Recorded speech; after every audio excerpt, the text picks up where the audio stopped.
What if the real enemy of our freedom isn't some outside force, but our obsession with avoiding conflict?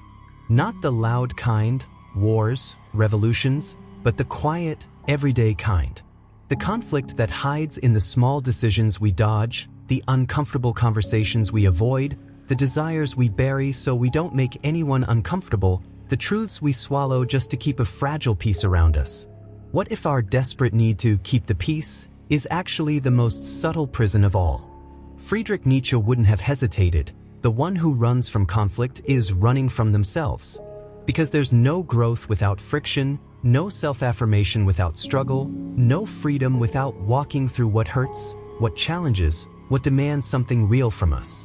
The human will, that deep force that drives us to create, to break molds, to carve our own path, can't grow in comfort or in the silence imposed by routine. Only in the battlefield of existence, even when that battle is internal, can something authentic take shape. Everything else is repetition, obedience, death in disguise. And yet, how many times do we bite our tongue just to avoid an argument? How often do we walk away from what we really want because chasing it would mean going against what others expect from us? How often do we shrink, adjust, nod, just to avoid causing problems? The paradox is brutal. We surrender so we won't lose, but by surrendering we lose ourselves. We keep the peace with the world by declaring war on our own voice. Nietzsche didn't write for the comfortable. His philosophy is a direct challenge to the sleeping soul, a call to crack the shell of habit and confront who we really are. And what we are, if we listen closely, is not something that wants to stay still. Inside each of us, there's a force that wants more truth, more intensity, more life. That force, which Nietzsche called the will to power, is not about controlling others, as many have misunderstood. It's about pushing past limits, expanding the self, saying yes to life even when it comes as chaos, as struggle, as abyss. But that will can only rise when we stop running from conflict. Because conflict isn't the problem. The problem is how we relate to it. We've been raised to see it as a threat, something to avoid at all costs. Since childhood, we're told to behave, not make waves, don't ask too many questions, don't be difficult. We're rewarded for being easy to deal with, for fitting in, for getting along with everyone. And so, slowly, we're trained to give ourselves up. We learn to mask what we feel, to pretend to be what we're not, to choose harmony over honesty. But that harmony is fragile. And sooner or later, it breaks. Because what we repress doesn't disappear, it builds up. What we don't say turns into a scream inside. What we avoid facing comes back stronger, in the form of anxiety, frustration, emptiness. And then, sometimes too late, we realize that the price of avoiding conflict was the loss of meaning. Life becomes a space of balance, yes, but a dead kind of balance. No passion, no direction, no soul. And what is freedom without soul? Nietzsche saw it clearly. We're not free just because we don't wear visible chains. We're free when we dare to act from who we truly are, even if that puts us in conflict with others, with the system, with our own masks. And that takes a kind of courage that's rare, because it means letting people down, breaking fake connections, enduring criticism, walking alone sometimes. But only there does real life begin. It's not about seeking conflict for the sake of it, like someone who loves chaos just to destroy. It's about not being afraid of it when it matters. It's about knowing that some choices, some truths, some words only come alive when we're willing to be disruptive, to shake things up, to challenge the script. Authenticity isn't comfortable. Being yourself isn't a feel-good experience all the time. Often, it's a rupture. But that rupture doesn't destroy, it reveals. It's like a crack in the earth where water finally breaks through. Every time we avoid conflict to protect an image, to keep things neat, to not be judged, we reinforce the cage. And the most dangerous part is, over time, that cage becomes invisible. We learn to decorate it, to live in it like it's all there is. But one spark of honesty is enough to wake us up. We're faking it. And faking it, when it becomes a way of life, is just dying slowly. Nietzsche calls us to stop faking, to reclaim that life force that isn't afraid of friction, that dares to say no when everyone else says yes. that would rather tell an uncomfortable truth than live a convenient lie. Because only from that place can something new be born.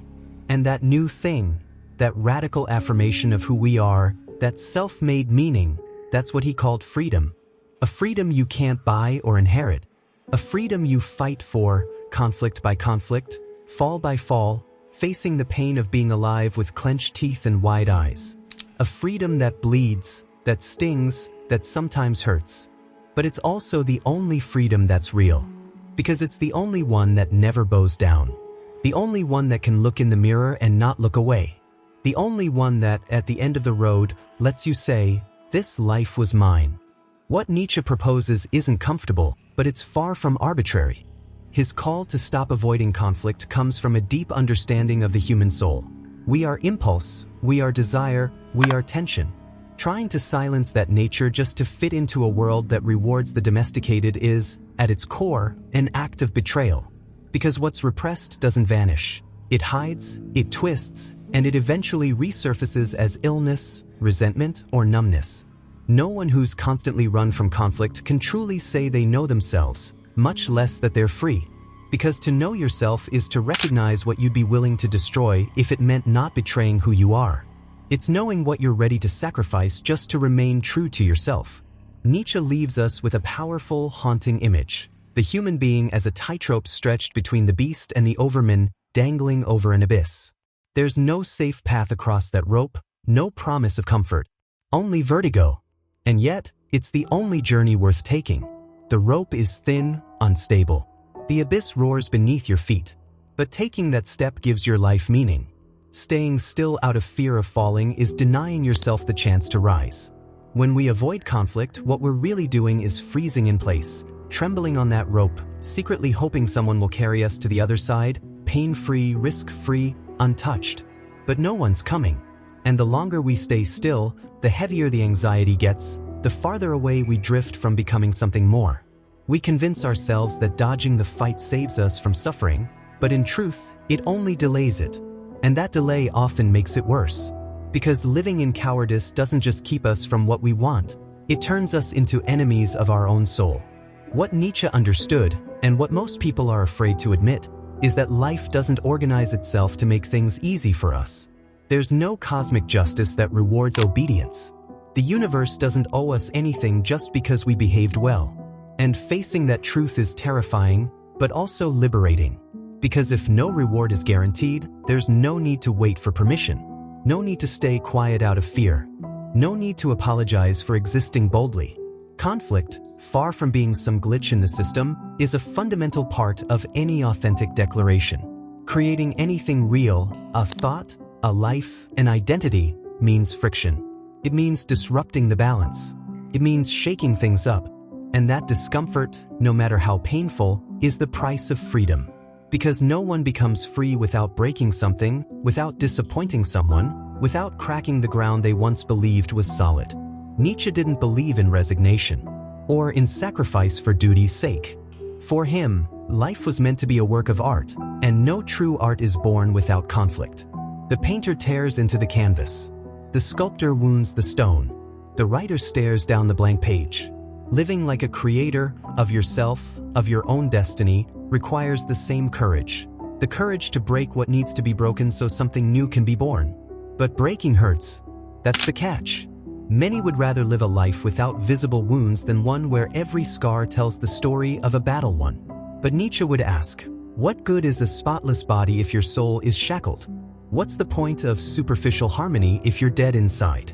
There's a kind of death that doesn't come from your heart stopping, but from the slow, constant denial of everything that sets you on fire. And that denial almost always begins with avoiding conflict.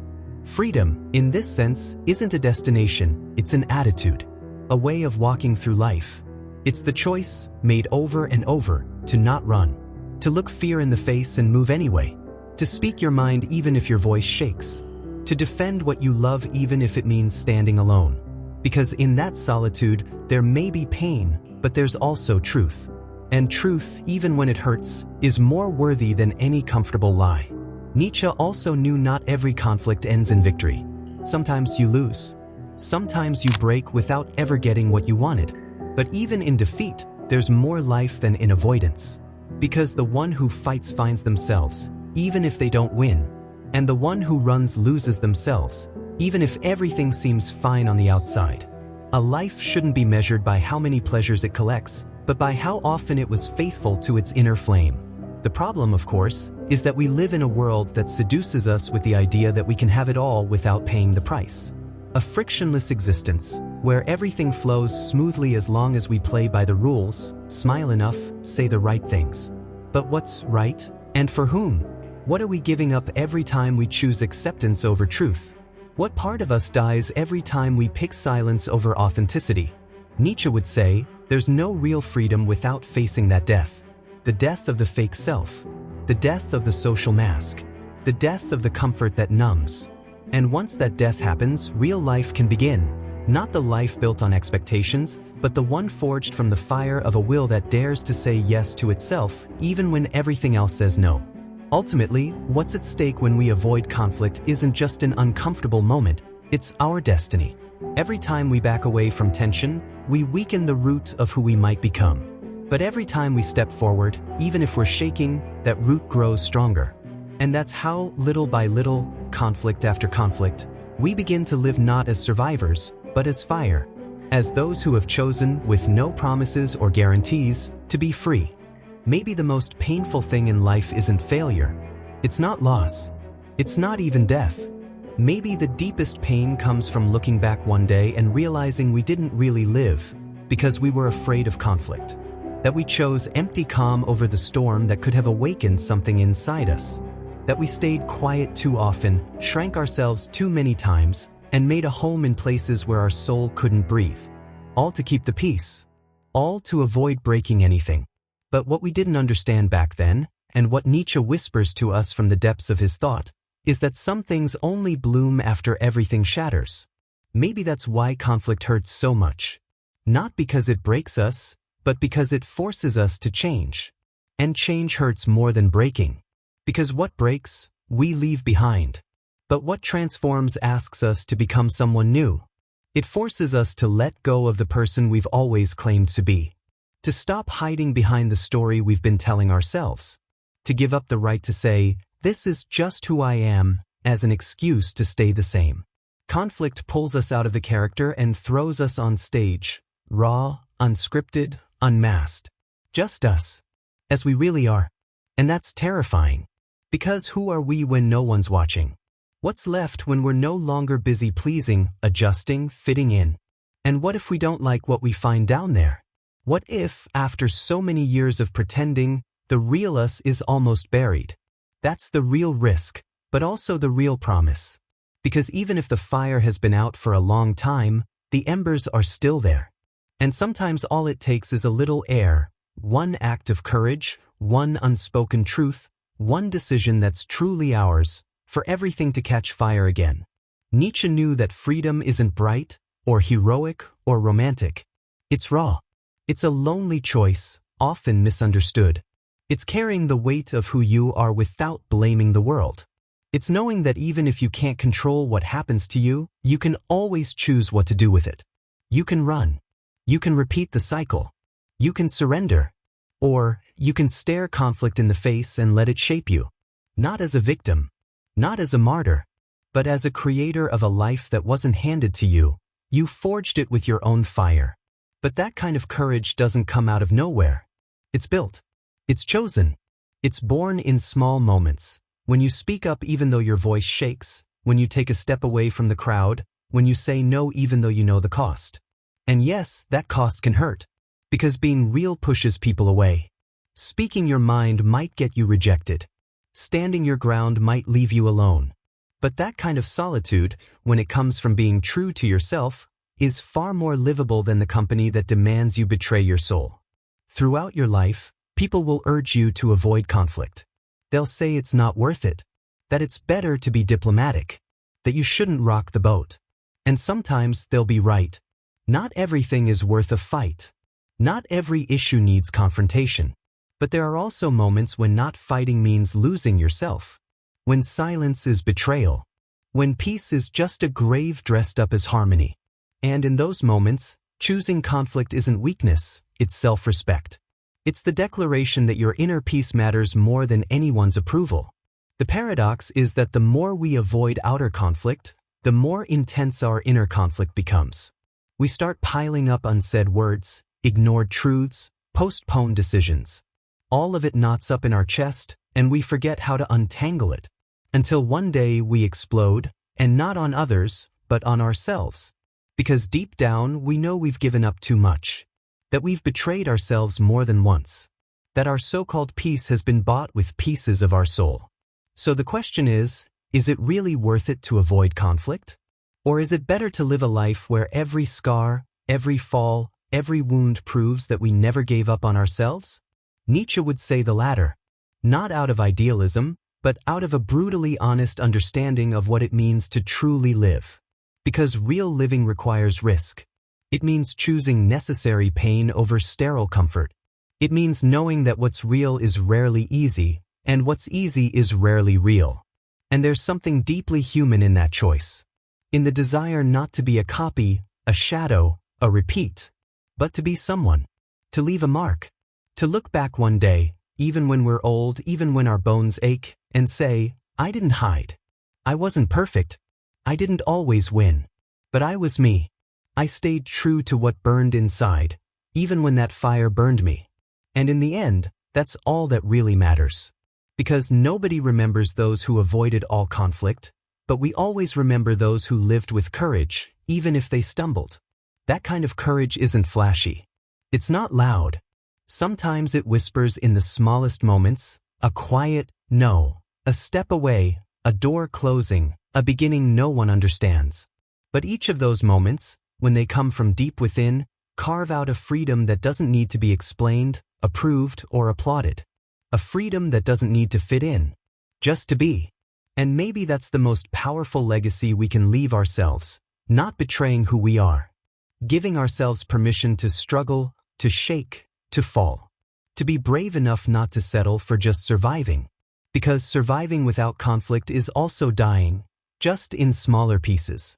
And living with conflict when it's for what you love, for what you believe in, for the truth you carry, that never dies. That becomes fire, motion, testament. Nietzsche never promised comfort. He didn't believe in easy paths. But he did offer something few dare to give, a way to live with dignity. The dignity of choosing, of burning, of continuing to walk, even when we tremble. Not because the world makes it easy, but because our soul can no longer do otherwise. Because once you've tasted what it means to be free, there's no going back.